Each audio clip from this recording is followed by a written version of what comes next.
हरिहंता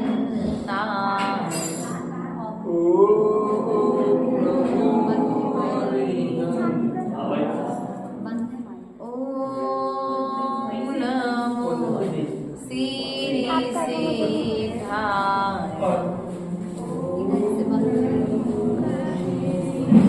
ओम नमो आयर्याणम्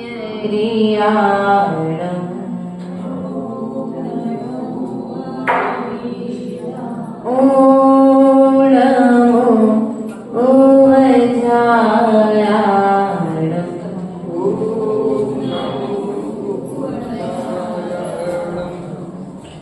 ओम नमो लोय सब साबुनम्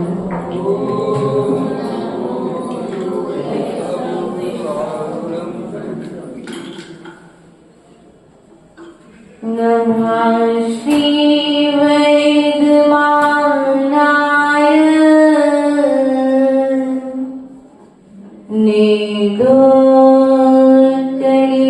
निर्दोषकलिलात्मने सालोकानां त्रिलोकानां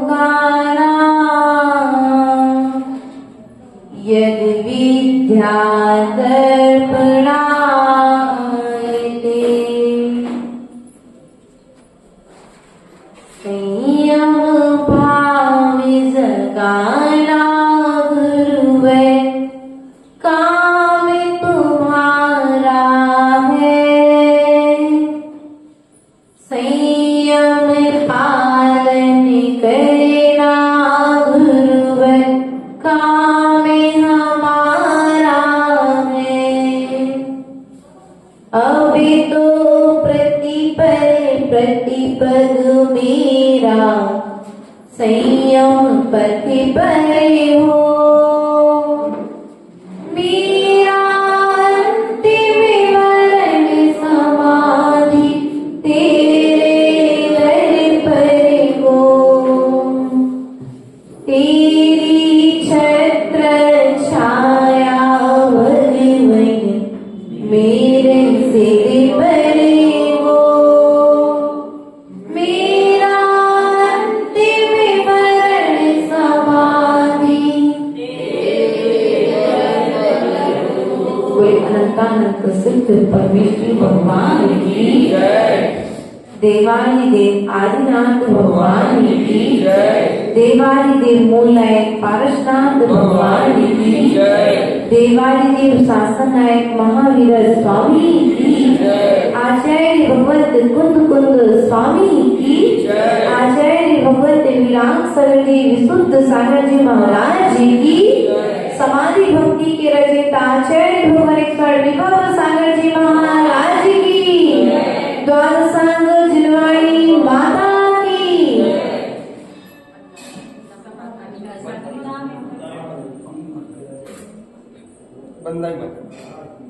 प्रिय बंधुओं जीवन में सुख के दिन भी आते हैं और जीवन में दुख के दिन भी आते हैं। आचार्य गुरुदेव सदा कहा करते हैं कि दुख में कूलना नहीं और सुख में भूलना नहीं। अर्थात जीवन में सुख आ जाए तो धैर्य रखना और दुख आ जाए तो धैर्य रखना। यदि तुमने धैर्य को छोड़ दिया तो वह दुख तुम पर हावी हो जाएगा और तुमने धैर्य को नहीं छोड़ा तो वह धैर्य तुम्हारे चरणों में नमस्कार करके चला जाएगा। इसलिए ध्यान रखना है, हमें अपने जीवन की उन्नति यदि करना है तो सदा विपरीत परिस्थितियों में, अनुकूल परिस्थितियों में धैर्य को धारण करना पड़ेगा। आज व्यक्ति के दुख का कारण कौन है? चिंतन स्वयं करना पड़ेगा। व्यक्ति स्वयं से कम दुखी है, दूसरे को सुखी देख करके ज्यादा दुखी है। अपनी अवनति पर वह दुखी कम है, दूसरे की उन्नति को देख करके व्यक्ति दुखी हो रहा है, इसलिए वह उन्नति को प्राप्त नहीं कर पा रहा। प्रिय बंधुओं, जीवन में उन्नति चाहिए है तो दूसरों की उन्नति को देख करके प्रसन्न होइए, दूसरों के विकास को देख करके खुश होइए, वैसा ही आनंद मनाइए जैसा आनंद तुम अपनी खुशी पर मनाते। लेकिन हमारी वर्तमान स्थिति ये है कि हम दूसरे की खुशी पर क्या करते हैं? समझदार हैं आप, क्योंकि जो कार्य हम करते हैं उस कार्य में हम इतने माहिर हो चुके हैं कि हमें अपनी गलती स्वयं दिखाई नहीं देती। इसलिए हमारा आपसे कहना है कि ईर्ष्या करना बंद करना पड़ेगा। जब तक हम ईर्ष्या करना छोड़ेंगे नहीं, तब तक हम ईश्वर बनेंगे नहीं। जलना, थोड़ी थोड़ी बातों पर किसी को ज्यादा मिल जाए, किसी को कम मिल जाए। देखो, एक घर में दो बहुएं एक साथ में रहती, एक छत के नीचे रहती, लेकिन दोनों के पतियों के व्यापार अलग अलग थे। जेठानी बड़ी सुखी थी, उसके पति का व्यापार बहुत अच्छा था। देवरानी के पति का व्यापार भी अच्छा था, लेकिन जेठानी का जैसा व्यापार था उससे थोड़ा सा एक आना कम था। अब देखिए उस देवरानी की स्थिति कि वह सब कुछ है, अच्छा मकान है, अच्छा पहनने के लिए, अच्छा भोजन करने के लिए है, घूमने के लिए गाड़ियां हैं, जो अपने पति से फरमाइश रखती उसका पति उसे हर चीज ला करके, लेकिन फिर भी वह दुखी रहता है।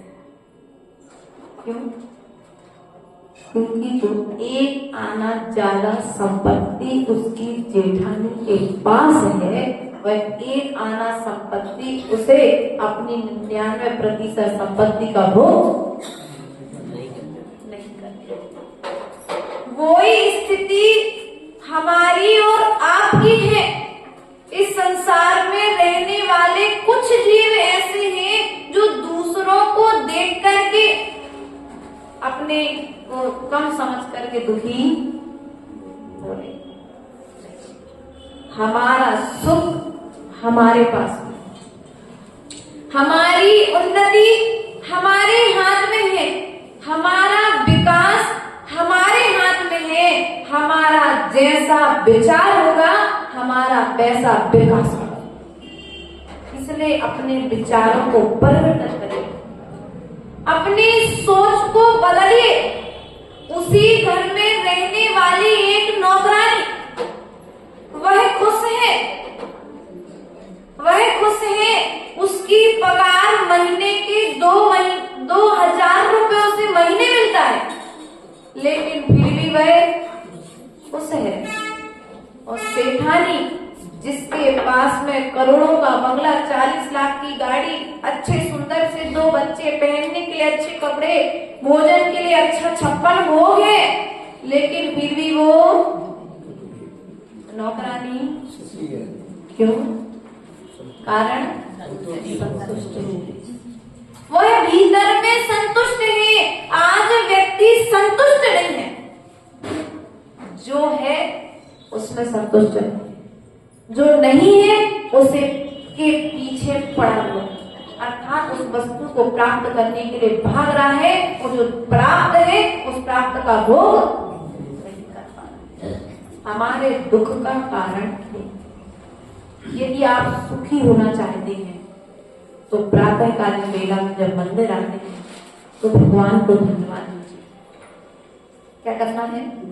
भगवान को धन्यवाद देना कि हे भगवान, मैंने किसी ना किसी भाव में आपकी पूजन की होगी, आपकी पूजन के प्रसाद से मुझे मनुष्य पर्याय मिली, मुझे अच्छा पति मिला, अच्छा पुत्र मिला, मुझे रहने के लिए मकान मिला, मुझे भोजन करने के लिए अच्छा भोजन मिला।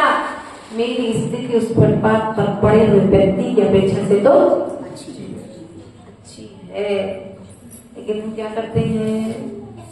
अपने से ऊंचे वाले को देखते हैं, नीचे वाले को देख करके हम ध्यान रखना, कम से कम त्रिंचों की अपेक्षा तो आप उस व्यक्ति की अपेक्षा तो सुखी है जो भीख मांग कर के पेट भरता है, लेकिन फिर भी वह सुखी है क्योंकि उसे एक टाइम की चिंता है, एक दिन के भोजन की चिंता। वो भी सोचता है आज का पेट भर गया, कल की कल।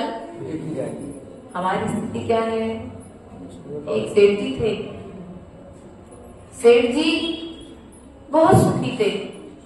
सेठ जी ने अपने जीवन में इतना धन कमाया, इतना धन कमाया कि भी यदि चाहते तो उनकी 7 पीढ़ी बैठे बैठे उस का भोग कर ले, बिना पुरुषार्थ किए।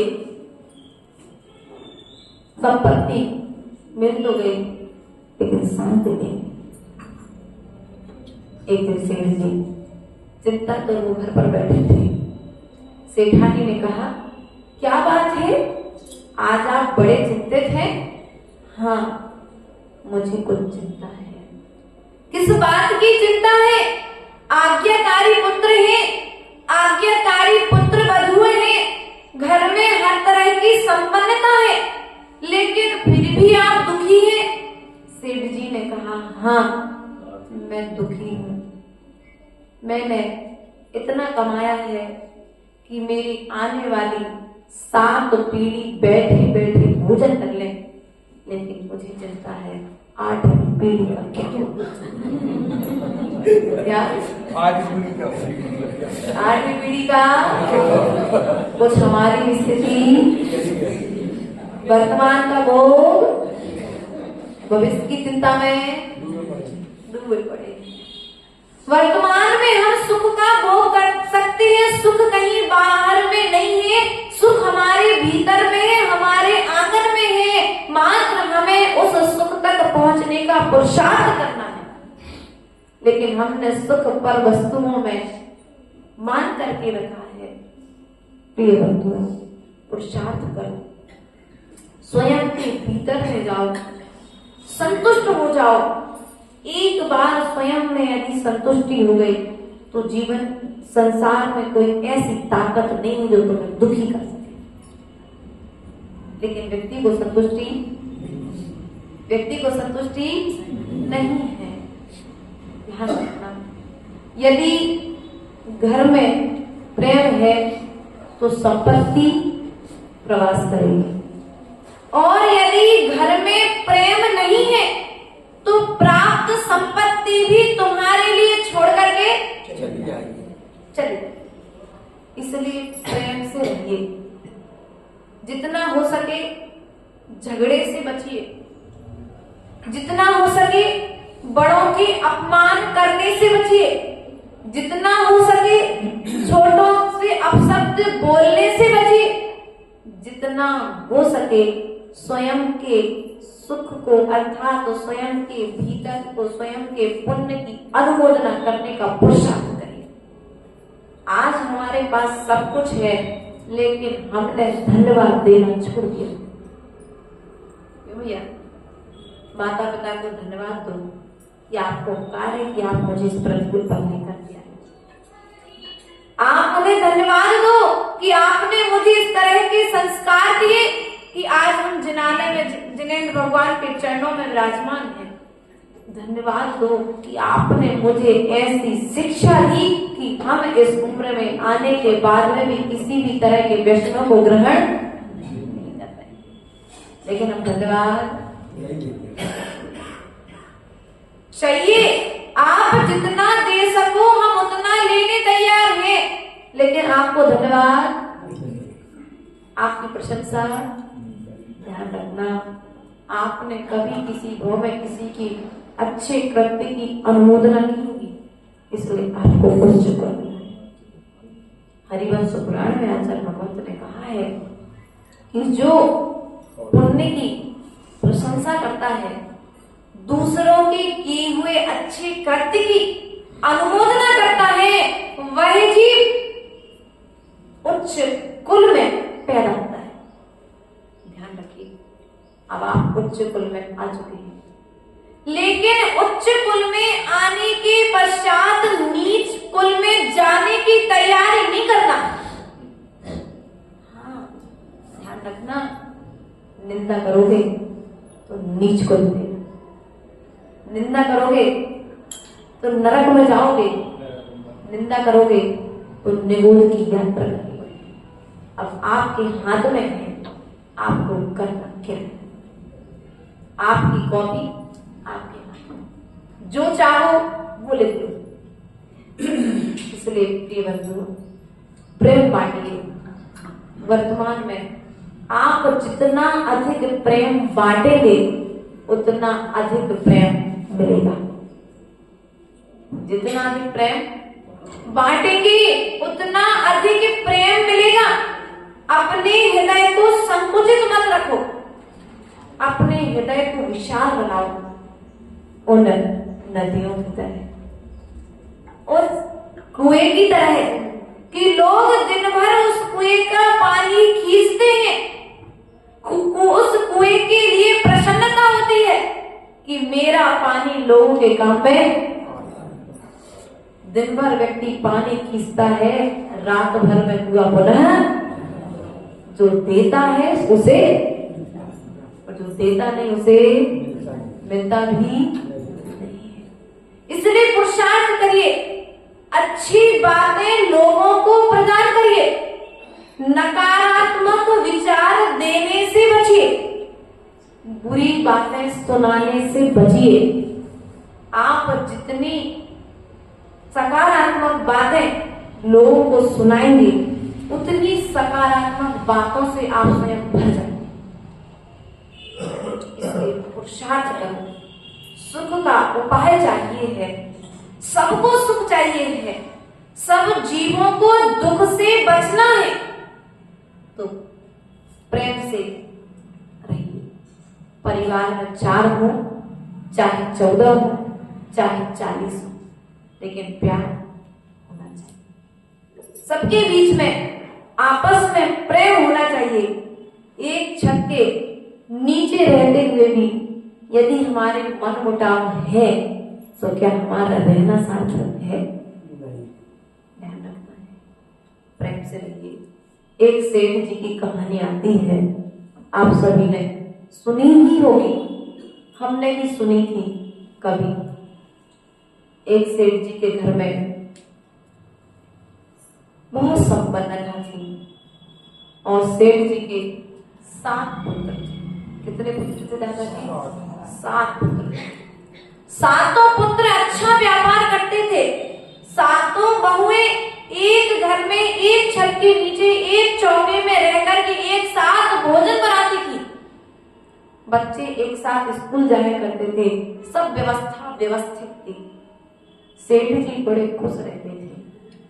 लेकिन एक दिन सेठ जी के पास में लक्ष्मी जी आकर के बोली, सेठ जी, अब हमको आपके घर पर रहते हुए बहुत समय हो गया है, अब मैं तुम्हारे घर से जाना चाहती हूँ, अर्थात मैं अब आपके घर को छोड़कर के दूसरे घर में जाऊंगी। सेठ जी चिंतित हो गए, क्योंकि आज घर में पैसा है तो सबके मन प्रसन्न है, और पैसा नहीं है तो सबके मन खिन्न हो जाया करते हैं, ऐसा आप सोचते हैं। हाँ, हमने पैसे को ही अपनी जिंदगी मान करके रखा है। पैसा कुछ है लेकिन सब कुछ नहीं है, ध्यान रखना इस बात के लिए। सेठ जी से लक्ष्मी जी ने कहा, सेठ ने कहा ठीक है, आपको जाना है तो चले जाना, लेकिन मुझे एक बार अपने पुत्र और पुत्र वधुओं से विचार कर लेने दीजिए। लक्ष्मी ने कहा, सेठ मैं तुम्हारे घर पर इतने दिन रही हूं और इतने दिन तुमने मेरी सेवा की है, मैंने तुम्हारा ध्यान रखा है, जाते हुए मैं तुम्हें एक वरदान देना चाहती हूँ, तुम्हें जो चाहिए सो मांग लो। सेठ ने कहा, मैं अपने बच्चों से विचार कर आपसे वरदान मांगूंगा। प्रातःकालीन बेला में पिता को चिंतित देकर के सभी पुत्र वधुएं पिता के पास आकर के उत्सुकता के साथ आकर के बैठ गए। बोले, पिताजी आज क्या बात है, आप बड़े चिंतित दिखाई दे रहे हैं। तो पिता ने कहा, बेटा मुझे कल एक स्वप्न आया और स्वप्न में लक्ष्मी ने कहा कि मैं तुम्हारे घर को छोड़ करके जाना चाहती हूँ, और जाते जाते वो हमें एक वरदान देना चाहती है। बताओ मुझे क्या करना चाहिए, कौन सा वरदान मांगू? पहले पुत्र ने कहा, पिताजी आप उनसे ऐसा मांगो कि हम 7 भाइयों के घर बन जाए। क्या कहा? हम 7 भाइयों के 7 घर बन जाए। दूसरे ने कहा कि पिताजी आप लक्ष्मी जी से कहना कि यदि आपको कुछ देना है तो हमको अच्छा एक व्यापार देकर के चले जाए, जिससे 7 भाइयों के व्यापार अलग अलग हो जाए। तीसरे ने कहा आप हीरे मांग लो। चौथे ने कहा आप सोना चांदी मांग लो। इस प्रकार से वे भाई अपनी अपनी बात पिता के सामने रखने लगे। लेकिन 7वीं बहू जो छोटी थी, जो अभी घर पर कुछ ही महीने आए हुए हैं, उसने कहा पिताजी लक्ष्मी जी से आपको वरदान मांगना है तो आप उनसे वरदान मांगो कि आपको जाना है तो चले जाओ, लेकिन जिस प्रकार से हम 7 भाई आज एक साथ प्रेम से रह रहे हैं, उसी प्रकार आपके जाने के बाद भी हम एक साथ रह सकें। क्या मांगा? ऐसी सोच हम एक साथ रह सके, एक साथ बैठ कर के भोजन कर सके, अर्थात तुम्हारे जाने के बाद में भी हमारे परिवार का प्रेम का। पिता ने कहा बात तो अच्छी नहीं है। ऐसे दूसरे दिन पुनः लक्ष्मी जी का आना हुआ। पिता ने उनसे कहा कि तुम्हें जाना है तो चले जाओ, लेकिन हमारे घर की खुशहाली नहीं जानते। हमारे पुत्र अलग अलग ना हो जाए, हमारे घर में जो प्रसन्नता बनी हुई है वह प्रसन्नता खिन्नता में ना बदल जाए, ऐसा वरदान देकर के जाना। लक्ष्मी ने कहा जब तुम एक साथ में रहोगे प्रेम के साथ में रहोगे तो मैं तुम्हारे घर को छोड़ करके अन्यत्र क्यों जाऊंगी। अर्थात जहां पर प्रेम होता है वहां पर लक्ष्मी का निवास होता है। ध्यान रखना है। धन चला जाए लेकिन विवेक नहीं जाना चाहिए। बुद्धि सरस्वती अर्थात हमारी बुद्धि भ्रष्ट नहीं होना चाहिए। व्यक्ति क्या करता है, धन गया मान लो उसका सब कुछ चल गया, उस धन के पीछे मरने तक के लिए स्वीकार हो जाता कि नहीं हो जाता है। ध्यान रखना है। धन हमारे लिए मात्र हमारे साधनों का कारण है, साधना का कारण नहीं। साधना का कारण धैर्य रखना एक बहुत बड़ी साधना है, महान साधना है कि तुम्हारे सामने स्थिति खड़ी है कि तुम्हारे घर का पूरा पैसा चोरी हो गया। एक मिनट के कल्पना कर लीजिए, और चोरी होने के बाद तुम्हारी स्थिति क्या होगी। और मुनिराज की तरह विचार करिए, वो धनंजय कवि जिनके पुत्र के लिए सर्प ने डस दिया और सामने पुत्र लेकर के पत्नी आ गई, गांव के सब लोग इकट्ठे हो गए, लेकिन धनंजय सेठ ने कहा कि यदि मेरे पुत्र की मृत्यु आ चुकी है तो उसे मैं रोकने वाला मैं रोक नहीं पाऊंगा। अर्थात उन्होंने अपना धैर्य, और हम सबसे पहले किसे छोड़ते हैं, और धैर्य चला गया तो सब कुछ तुम्हारा, क्योंकि अभी हमें कर्म सिद्धांत पर विश्वास नहीं है। ध्यान रखना, भाई भाई की कहानी महाभारत में भी है और भाई भाई की कहानी रामायण में भी है। क्यों भैया? भाई भाई की कहानी महाभारत में भी है और भाई भाई की कहानी रामायण भी है, रामायण में भी है। एक भाई एक दूसरे को लूट रहा है सो महाभारत हो गई, और एक भाई एक दूसरे पर लुटा रहा है सो रामायण हो गई। भरत 14 वर्ष तक भवन में रहा, महल में रहा, लेकिन भाई को याद करता है, और राम वन में रहे, लेकिन वे वन में रहकर के भी अपने भ्राता के प्रेम को भूल नहीं पाए। इसलिए प्रेम बाहर का मत बनाओ, प्रेम का बंधन यदि बनाना है, रिश्ता यदि बनाना है तो प्यार का रिश्ता बनाओ, दुल्हा का रिश्ता बनाओ कि लोग जब तुमसे मिले तो प्रसन्न हो जाए, लोग जब तुमको देखें तो देख करके समझे कि अब हमारी समस्या आदि हल।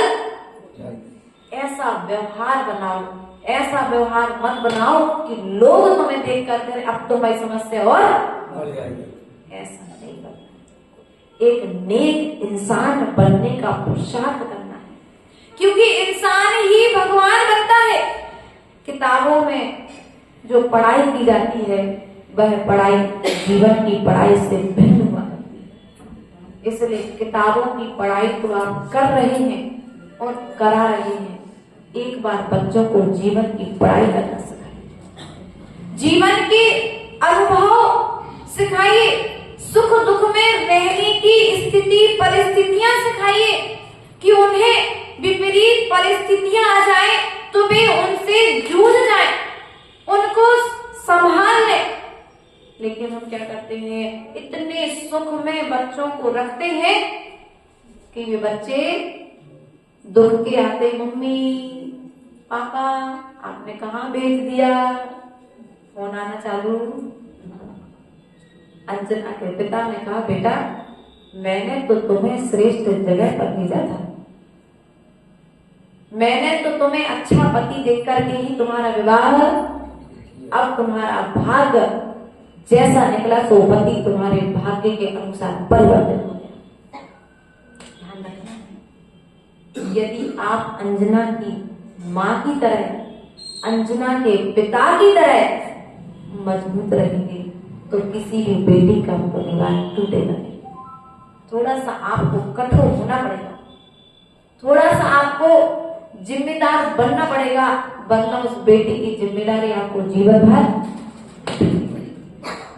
हम दुख से लड़ने की क्षमता भी सिखाएं और सुख में रहने की शक्ति भी उन्हें दिलाएं। एक किसान खेती करता है और खेती करते करते कभी बहुत मेहनत करता है, लेकिन उसके खेत में कभी तेज बारिश होती है तो कभी बिल्कुल बारिश नहीं होती है, कभी ओला गिरने लग जाते हैं तो कभी आदि आदि व्यवस्थाएं बन जाती हैं। ध्यान रखना है। उस किसान ने भगवान से कहा, भगवान आप बहुत खराब हो। क्या कहा? जैसे हम आकर के भगवान से कभी कभी कहते थे ना, भक्त हो तो भगवान से तो कहोगे भगवान आप बहुत खराब हो, हमने आपकी इतनी पूजा की, इतना पाठ किया, सब कुछ किया, आपने हमें क्या दिया? ऐसा कहते ना। ध्यान रखना, जीवन में सुख का आना भी जरूरी है और जीवन में दुख का आना भी जरूरी है। यदि दुख आएगा नहीं तो सुख की कीमत का पता नहीं पड़ेगा, और सुख जाएगा नहीं तो दुख का अनुभव भी तुम्हारे लिए। इसलिए एक किसान भगवान से कहता है, भगवान आप बहुत खराब हो, जब मैं अच्छी मेहनत करके हमारी फसल जैसे खड़ी होती है आप पानी गिरा देते हो, जैसे ही अच्छा खेत कटने की ओर आता है आप ओला बारिश आदि आदि के माध्यम से हमारी पूरी फसल नष्ट कर देते हो। भगवान ने कहा ठीक है, एक काम करो, इस वर्ष की मौसम की जिम्मेदारी तुम्हारी। क्या कहा? इस वर्ष के जितने मौसम जो आएंगे, जितनी भी फसल आएंगी, तुम जैसा मौसम चाहो वैसा मौसम कर लेना। ठीक है, भगवान ने वरदान तो दे दिया। अब किसान ने जैसी खेती की तो ओले नहीं गिरी, आंधियां नहीं चली, बरसात तो हुई, पौधों के लिए पानी तो मिला, लेकिन जो आपस में टकराव होकर के जो बीज उत्पन्न होता है वह हवा ना चलने के कारण से पौधों में बीज। किसान बड़ा खुश है खेत को देख करके कि हमारे खेत में अच्छी फसल हो गई, लेकिन जैसे ही खेतों के पास में जाकर के देखा, उन पौधों को पकड़ करके देखा तो बाली तो आई, लेकिन बाली में बीज। ठंड भी नहीं पड़ी, ओला भी नहीं पड़ा, गर्मी भी नहीं पड़ी, हवाएं भी नहीं चली, पानी बस मिला है। अर्थात सुख तो मिलता रहा, दुख नहीं मिला तो बीज भी नहीं पड़ा। अर्थात हमारे लिए हर परिस्थिति को सहन करने की शक्ति को जागृत करना पड़ेगा। शमशान कहीं दूर नहीं है। जिस घर में प्रेम नहीं है वो घर शमशान होने के समान है। भैया, कब्रिस्तान और शमशान कहीं दूर नहीं है, हमारे घर में है। भूत कभी मिलते नहीं है, भूत कभी प्यार से बोलते नहीं है, भूत कभी एक दूसरे को देखते, वो घर कोई नरक से कम।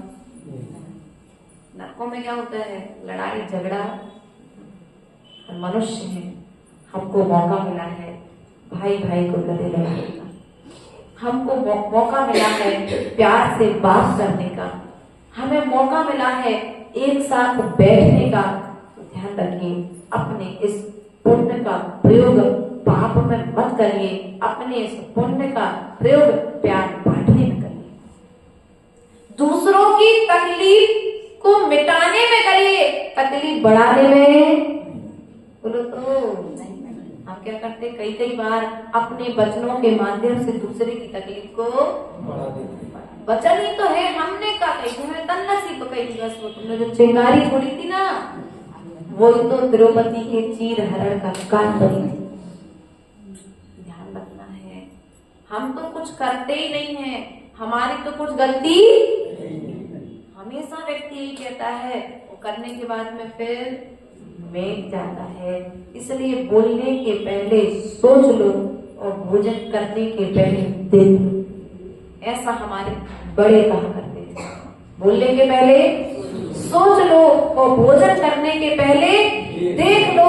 यदि भोजन देख करके करोगे, शुद्ध भोजन करोगे, तो तुम शुद्ध भोजन के बराबर तुम्हारे भीतर में शुद्ध विचारों की उत्पत्ति होगी। और यदि तुम सोच करके बोलोगे, विचार करके बोलोगे, तो तुम कभी किसी के विवाद का कारण नहीं बनोगे। इसलिए बड़ों से बोलो चाहे छोटों से बोलो।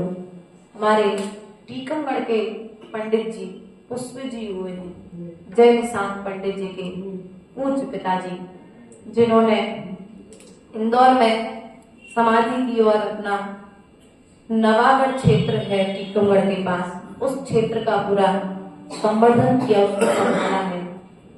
ऐसे विद्वान पंडित जी, उनका नियम था, वो कभी भी प्रश्न तो सामने से आते थे लेकिन उत्तर सोच करके देते थे। 1 मिनट रुक जाएंगे वो।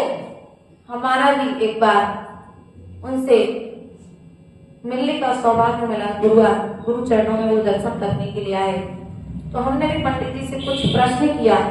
पंडित जी कुछ क्षण रुक गए। हमने कहा आचार्य जी, पंडित जी ने उत्तर नहीं दिया। आचार्य जी बोले बेटा पंडित जी उत्तर देंगे, अभी देंगे उत्तर, वो विचार करके उत्तर देंगे, बिना विचार के उत्तर नहीं। और हमारी स्थिति क्या है, तो प्रश्न फेंको लपक कर उत्तर। हाँ, जैसे मैच खेलने में बाल पकड़ने के लिए दौड़ता है, ऐसे ही तत्काल उत्तर देने के लिए, और इस चक्कर में लड़ाइयां हो जाती हैं। इसलिए धैर्य होना अनिवार्य है अपने भीतर में।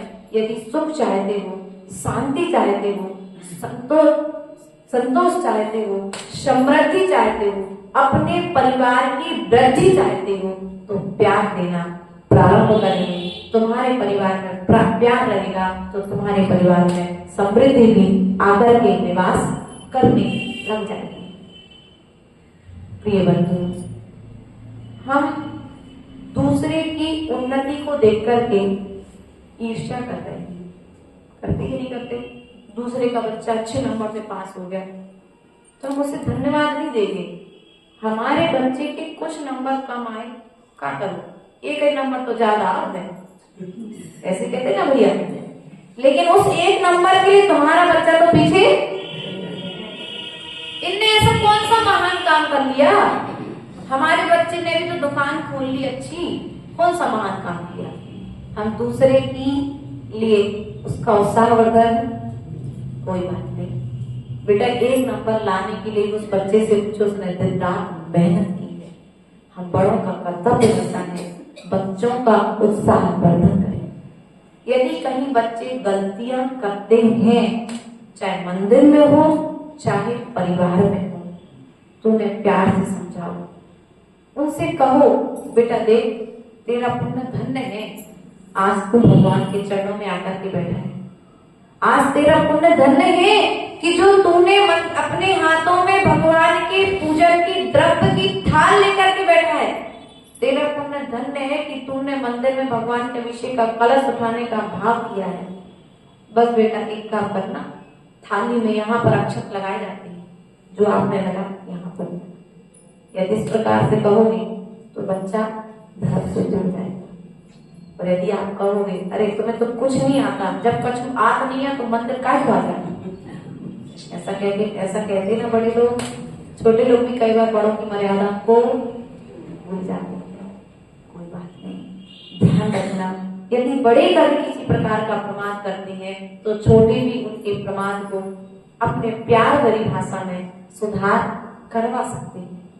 लेकिन यदि आक्रोश में आकर के बात करोगे तो सब कुछ आज तुम हो, अकेले हो, दूसरा तुम्हारा साथ देने आया था, कल तुम्हारी नेचर को देख करके कोई तीसरा मंदिर में आएगा। आज पीढ़ी मंदिर में नहीं आ रही है, यहाँ तो इटारसी में तो सब आ रहे हैं। हाँ देखो, जब जंगल जाते हैं तो नई युवा पीढ़ी आ जाती है सुबह से जंगल ले जाने के लिए। शाम के समय में माताएं भैया व्रती के लिए पहुंच जाती है। दोपहर में कुछ हमारे राहुल भैया है, मनीष भैया, इनके पास टाइम रहता है, जिनके पास भी टाइम रहता है सब लोग, सुधीर भैया आदि स्वाध्याय में पहुंच जाते हैं। तो जिनके पास जब टाइम है वो अपना टाइम उस समय पर दे रहे हैं, लेकिन फिर भी यदि कहीं पर किसी भी प्रकार का, चाहे छोटों से प्रमाद हो चाहे बड़ों से प्रमाद हो, माता जितनी आप अपनी बेटी को प्यार से रखते हो उतने ही प्यार से यदि बहू को रखोगे तो घर का रखोगे। हाँ, बड़ा आश्चर्य है। हमें कल पहली बार 14 साल आचार्य गुरुदेव के साथ रहते हो गए, कल पहली बार इटारसी में एक ऐसी बहू मिली जिसने आकर के कहा, माता जी मेरा जीवन धन्य हो गया, मेरे माता पिता, मेरे सास ससुर मुझे बेटी की तरह रखते हैं, मुझे तो वही भगवान के दर है। ऐसी भी बहुएं काशी में है। आपस में प्यार देने से प्यार बढ़ता है। प्यार दोगे तो प्यार देने वाले भी मिलेंगे। उसने पूछा, हमारा कौन सा पुण्य कर्म का उदय है कि मुझे इतने अच्छे माता पिता मिले। पहले तो ग्रस्त जीवन का परिवार बहुत अच्छा मिला, और जैसे ही माता पिता ने विवाह करके दूसरे घर में भेजा, वह परिवार भी मुझे बहुत अच्छा मिला। इसका कारण क्या है? हमने उनसे कहा कि तुम्हारा पूर्व जन्म का कोई पुण्य है, और वर्तमान का तुम्हारा जो नम्रतापूर्ण व्यवहार है, यह व्यवहार तुम्हारे पुण्य का कारण। अहंकार नहीं है कि मैं बहू हूँ, एक लौती बहू हूँ पूरे खानदान में, अपने परिवार में एक लौती हूँ, नहीं, मैं बहू हूँ। बहू का कर्तव्य क्या है? बहू यदि अपने दायित्व को निभाए कि मैंने अपना मायका छोड़ दिया, अब मैं ससुराल में जैसा व्यवहार बेटी अपनी माँ के प्रति करती है, यदि वैसा ही व्यवहार अपनी सास के प्रति करेगी, ससुर के प्रति करेगी, तो परिवार कभी टूटने वाले, क्योंकि गलती एक तरफ से नहीं होती है, दोनों तरफ से होती है। पारिवारिक जीवन में जब अपन देखने जाते हैं, सुनने जाते हैं, तो हमारा आपसे कहना है, आचार्य गुरुदेव विराट सागर जी महाराज सदा एक ही चीज कहते थे, निभो और निभाओ। क्या कहते थे भैया मनीष? निभो और निभाओ। जहां तुम्हें निभना है, झुकना है, वहां पर तुम झुक करके अपना काम बना लो, और जहां पर दूसरे को झुकाना है, वहां पर दूसरे को झुका करके अपना काम बना लो। कभी बैर नहीं बांधना। हमारे जीवन के विकास का सूत्र यही है, प्रेम दो, प्रेम मिलेगा। सुख चाहते हो, सुख तुम्हारे घर के आंगन में है, बस उस सुख को खोजने के लिए तुम्हें पर की अवनति उन्नति को देख करके खिन्न नहीं होना है। दूसरे की उन्नति को देख करके आप प्रसन्न होइए, वह प्रसन्नता तुम्हारे आंगन में बरसने लग जाएगी। इन भावनाओं के साथ में बोले परम पूज्य आचार्य गुरु विभव सागर जी महाराज की, अहिंसामय विश्व धर्म की। जब जीवन का अंत हो मेरे सामने एक संत हो, जीवन का अंत हो मेरे सामने एक संत हो, मेरे होठों पर अरिहंत हो महावीर का वह पंथ हो, मेरे होठों पर अरिहंत हो महावीर का वह पंथ हो। कसायों की आग में जलता जलता आया हूँ, कसायों की आग में जलता जलता आया हूँ, वासना की राह में चलता चलता आया हूँ, वासना की राह में चलता चलता आया हूँ, दुख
ओठों पर अरिहंत हो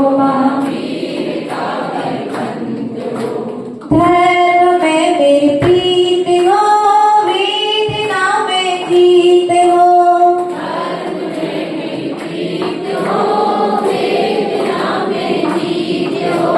आगम का संगीत हो प्रभु नाम का गीत हो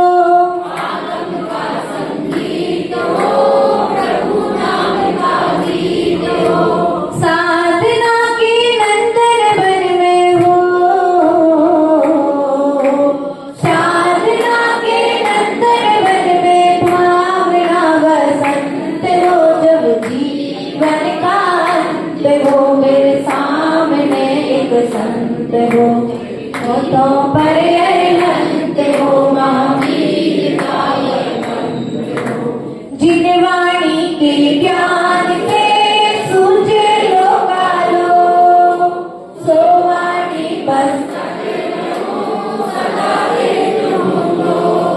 हे जिन वाणी भारती बातों हित पूजित ने जो तेरो शरणागति सो पावे सुख चैन देव भजो अरिहंत को गुरु सेवा निर्गन दया धर्म पालो सदा यही मोक्ष का फल धर्म करत संसार शो धर्म करत निर्वाण धर्म पंथ साधे बिना नैतिर्यंति समान ओम निम अरंजित मुखोद भव सरस्वती प्रथमानि योग करणानि योग चरणानि योग द्रव्यानि योग दिव्यो नमः